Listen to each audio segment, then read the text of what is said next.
Good afternoon, students.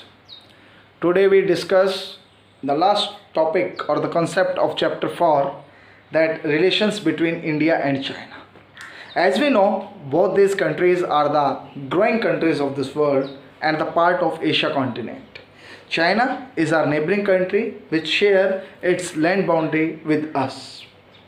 We can divide the era of relations into three parts. The first, that origins and early phase of cordiality. Second, border dispute and era of conflict. And third, that what are the efforts for normalization of Indo-Chinese relations. So let us start one by one. That once we had a good relation with China, but what happened after that? There was a war between India and China in 1962, and after the war, that which steps were taken by the Indian and the Chinese government for maintaining peace between the two nations. So let us start the first era, that is the origin and the early phase of cordiality. एक ऐसा युग, एक ऐसा समय जब दोनों देशों के बीच अच्छे संबंध थे.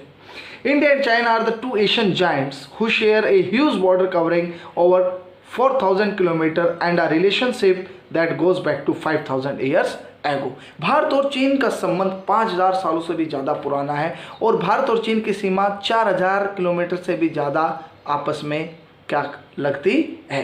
They are sharing their boundary almost over 4,000 kilometer. Buddhist spread from India to China. बौद्ध धर्म का जो प्रसार है वो कहाँ से? भारत से. और कहाँ हुआ? चीन में हुआ. colonial exploitation, India was a colony of British. In the same way, China and India were under the control of the different nation, had led to some kind of contact between the two states.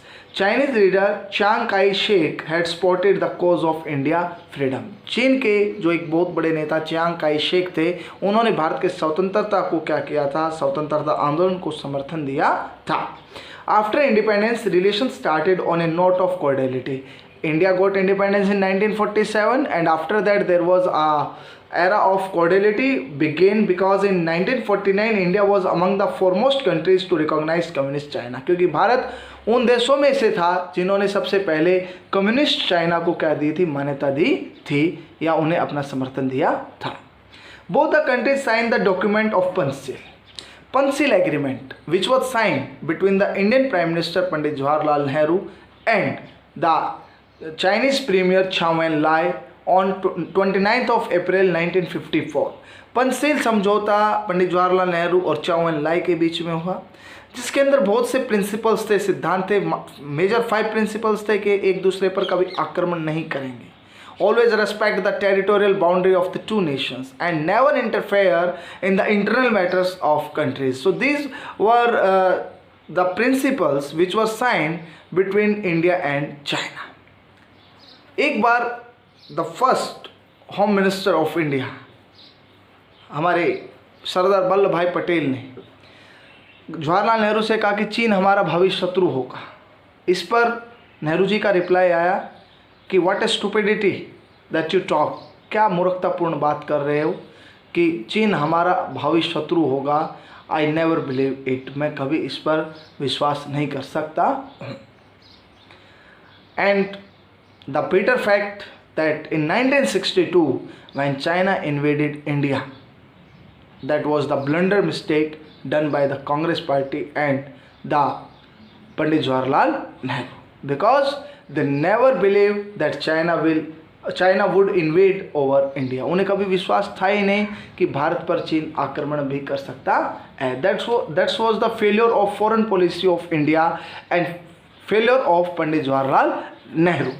ये असफलता थी भारत की विदेश नीति की और भारत के प्रथम प्रधानमंत्री और विदेश नीति के निर्माता पंडित जवाहरलाल नेहरू की, which was based on mutual equality, non-interference, non-aggression, mutual respect and peaceful coexistence. So these were the 5 principles of the Panchshil Agreement. China supported India's liberation of Goa. In 1961, Goa liberated from the Portuguese. At that time, China supported the India's liberation of Goa, while India supported Communist China's claim to permanent seat in the UN Security Council. आज जो चीन भारत के security council का member बनने में सबसे बड़ा एक क्वेश्चन मार्क है, उसी भारत ने चीन को परमानेंट मेंबर बनाने पे अपना क्या दिया था, समर्थन दिया था. इट वॉज द हिंदी चीनी भाई भाई phase. This phase ended when China laid claims on the Indian territory. At that time, slogans were raised by the people of China and India, Hindi Chini Bhai Bhai. But after, when the China claimed over Indian territory, this phase of cordiality came to an end. Now the next era or the phase that is called the border disputes and era of conflict. In 1957, China laid claims on the North Eastern Frontier Agency और नेफा, now Arunachal Pradesh. 1957 में चीन ने अपना हक जमाया किसके ऊपर, नेफा के ऊपर. नेफा जिसे आज हम अरुणाचल प्रदेश के नाम से जानते हैं. And started building a road in Aksai Chin area of Kashmir. This Aksai Chin was gifted by the Pakistan to China. Actually, it is not Aksai Chin, it is the part of India, but it was given by Pakistan when POK and COK, China occupied Kashmir and Pakistan occupied Kashmir, and as you know that these two regions of India had been captured by these two nations. China even launched a full-scale attack on autonomous region of Tibet. India protested this action. So चीन ने क्या किया कि एक autonomous state जिसको हम तिब्बत के नाम से जानते हैं उस पर आक्रमण कर लिया और वहाँ पर अपना कल्चर डोमिनेट किया, वहाँ के लोगों पर काफ़ी ज़्यादा एक्सप्लॉयटेशन की. Though India recognise Tibet as part of China. यद्यपि भारत ने मान्यता दी कि तिब्बत चीन का एक हिस्सा है. It gave asylum to Tibetan leader Dalai Lama which became a major bone of contention between the two states.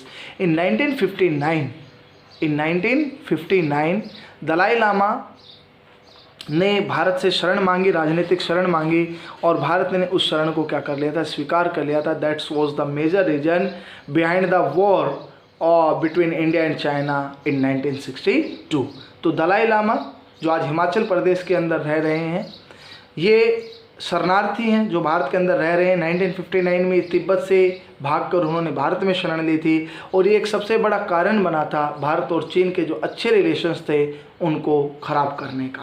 तो this was the incident, major incident, and this was the major cause that there was a full scale war between India and China, because China blamed over India that India is interfering the internal matters of China.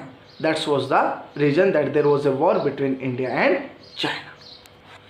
In 1962, India received a severe drubbing at the hands of Chinese forces. 1962 में चीन ने हम पर आक्रमण कर दिया, नेफा की तरफ से भी और हमारा जो लद्दाख रीजन है वहाँ से भी, दोनों तरफ से भारत के ऊपर आक्रमण कर दिया. The relations further worsened when China aided Pakistan in the wars of 1965 and 1971. As we know that in 1964, 27 May 1964, Pandit Nehru was died. Pandit Nehru की मृत्यु हो गई थी. And then Lal Bahadur Shastri became the Prime Minister of India. In 1962, it was a bitter fact that India lost the war. Bharat युद्ध हार चुका था चीन के हाथों. In 1965, Pakistan thought that India's condition is not so much good because India lost the war against China and India lost its first Prime Minister and the major personality Pandit Jawaharlal Nehru. So in 1965 and 1971, both time Pakistan invaded our country India. And which country helped Pakistan? China. China helped Pakistan in the wars of 1965 and 1971. China also started aiding and abetting Pakistan, leading to the Sino-Pak Axis against India. Bharat के खिलाफ एक धुरी बनाया जिसमें 1965 की जंग की अगर हम बात करें तो उन्होंने पूर्ण रूप से पाकिस्तान को समर्थन दिया, और 1971 में संयुक्त राज्य America, United states of America, China और पाकिस्तान तीनों ने एक संगठन बनाकर भारत देश के खिलाफ एक युद्ध का माहौल पैदा किया, जिसका फ़ायदा पाकिस्तान ने उठाया। पाकिस्तान ने दोनों देशों की मदद से भारत पर आक्रमण कर दिया। And you know that in 1971 that Bangladesh became an independent country of this world because Indira Gandhi at that time the Prime Minister of India, and she helped a lot to Bangladesh's in the matter of economy or the military matter. तो ये काफ़ी चीज़ें थी कि 1971 में बांग्लादेश के नाम पर एक जो युद्ध हुआ था उसमें भी किसको साथ मिला था? पाकिस्तान को चीन और यूएसए का साथ मिला था। China protested against the nuclear test conducted by India in 1974. It was the first nuclear test which was tested by India during the prime ministership of Srimati Indira Gandhi. For 15 years, relations were shrouded in suspicions. So अगले 15 साल भारत और चीन के जो संबंध थे उनके अंदर शक बना रहा। It means that they always suspicious with each other. In 1975, both states decided to restore diplomatic ties, and Atal Bihari Vajpayee, the then Indian Foreign Minister, visited China in 1979. उस समय 1979 के अंदर Shri Atal Bihari Vajpayee ji as a foreign minister कहाँ visit की? उन्होंने China के अंदर visit किया। तब थोड़ा बहुत जो सिचुएशन था वो नॉर्मल होने की जो कोशिश थी उसके ऊपर एक कदम आगे बढ़ाया इंडिया ने, क्योंकि अटल बिहारी वाजपेयी उस समय विदेश मंत्री थे जिन्होंने चाइना विजिट किया था। The next phase, that is the efforts for normalization of Indo-Chinese relations. We discussed the two phases. One phase was the good relations between India and China, and one phase that there was the tension between India and China related to the border dispute and related to the Dalai Lama. The major boost towards normalization of ties was the visit of Indian Premier Rajiv Gandhi to China in 1988. It was the first step. Bharat और चीन के संबंधों को साधारण करने के लिए, एक नॉर्मल रूप देने के लिए 1988 में राजीव गांधी जी ने चीन की यात्रा की। Both state decided to set up a joint working group to settle the border problem. दोनों ही देश इस बात पर राजी हुए कि हम क्या बनाएंगे, एक JWG बनाएंगे, जॉइंट वर्किंग ग्रुप बनाएंगे, जिससे कि जो सीमा के ऊपर जो डिस्प्यूट है उसका हम क्या कर सकें, समाधान कर सकें। Indian premier Narasimha Rao visited China in 1993। इसके बाद PV नरसिम्हा राव जो हमारे देश के प्रधानमंत्री थे 1993 में वो चाइना की यात्रा पर गए। While Chinese president Jiang जेमिन visited India in 1996। A historic agreement was signed to increase confidence building measures and reduce troop along the LAC। और इसी समय में एक ऐतिहासिक समझौता किया गया जिसमें लाइन ऑफ एक्चुअल कंट्रोल और LOC लाइन ऑफ कंट्रोल से सैनिकों की संख्या को क्या किया गया था, कम किया गया था। The nuclear test by India in 1998. Again, India tested its nuclear weapon in 1998 during the Prime Ministership of Shri Atal Bihari Vajpayee. Again created some tension, but efforts toward normalization of relation continued. उसके बाद कुछ तनाव पैदा हुए दोनों के रिश्ते में, बट आफ्टर देन उसको क्या कर लिया गया, कंट्रोल कर लिया गया। India supported Chinese membership for the WTO इन 2000। भारत ने समर्थन किया कि चाइना जब वर्ल्ड ट्रेड ऑर्गेनाइजेशन का मेंबर बना तो भारत ने उसका पूर्ण रूप से क्या दिया था, समर्थन किया था। China also started distancing itself from Indo पाक कॉन्फ्लिक्ट। चीन ने भी अपनी दूरी बना ली थी भारत और पाकिस्तान, क्योंकि आपको पता है कि 1965 और 71 में चीन ने पूर्ण रूप से पाकिस्तान का साथ दिया, लेकिन जब 1999 में कारगिल वॉर हुआ तो उस समय क्रिटिसिज्म झेलना पड़ा पाकिस्तान को, किसके हाथों, चाइना के हाथों। At that time the Pakistan was criticised by the hands of China. China also started distancing itself from Indo-Pak conflict and criticized the Kargil intrusion of 1999. The normalcy efforts received a boost when the then Indian Prime Minister Atal Bihari Vajpayee visited China in 2003. 2003 में श्री अटल बिहारी वाजपेयी जो उस समय हमारे देश के प्रधानमंत्री थे वो चाइना गए and reaffirmed Tibet as the autonomous zone of China. और उन्होंने फिर दोबारा से इस चीज़ की पुष्टि की कि जो तिब्बत है वो एक स्वायत्त क्षेत्र है चीन का। China on its part agreed to have land trade through Nathula pass and recognized Sikkim as the part of India। इसके बदले में चीन ने भारत को लैंड ट्रेड की परमिशन दी, कौन से पास से, नाथुला पास से, और सिक्किम को भारत का क्या मान लिया, एक अभिन्न अंग मान लिया। The visit of Chinese President Hu Jintao towards the end of 2006 has further given a boost one new cordiality in Sino-Indian relation।